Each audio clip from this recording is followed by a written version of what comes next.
Hello mga kabless, magandang umaga sa atin lahat mga kabless, no? So baka nagtataka kayo mga kabless, bakit andito kami sa likod naglilinis ng mga aparato at tinatapon namin yung mga kahoy na ito kasi nga wala po kami gawa sa loob ng company kasi nga pinalitan yung lumang machine doon ngayon.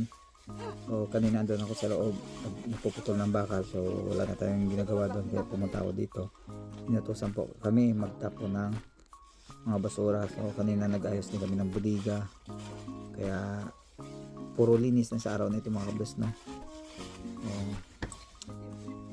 Ayan ang mga kabless, no?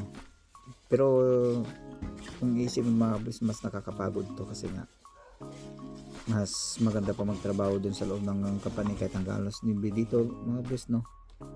Kahit sabihin na lang natin na maaga yung out dito, pero mas ramdam mo na pagod ka, ang dungis mo pa, sobrang dumi mo, no? Pero ganun talaga mga kabless, no?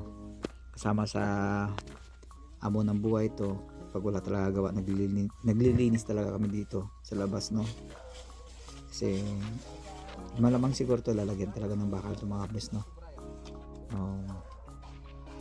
Dito kasi hindi ka kailangan maging maarte, maging matibay ka kung ano yung mga dapat ipapagawa sa'yo, no?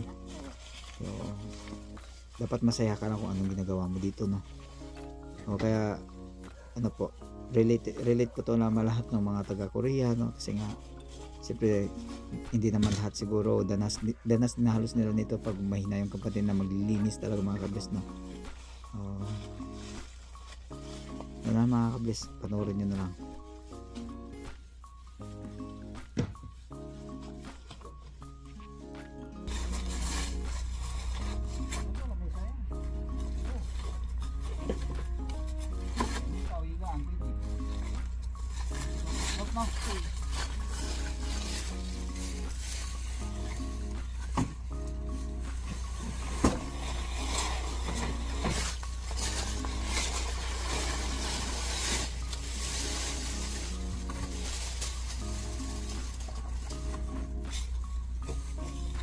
Dumi ko. Muna sa kotse ko. Sige.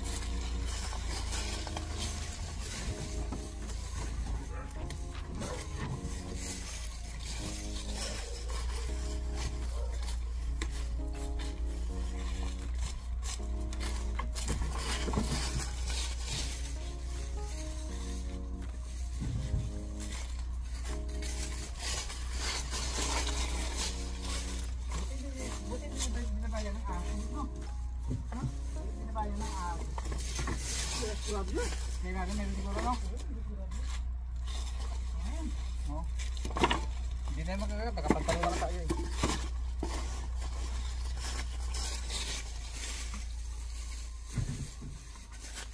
Dami.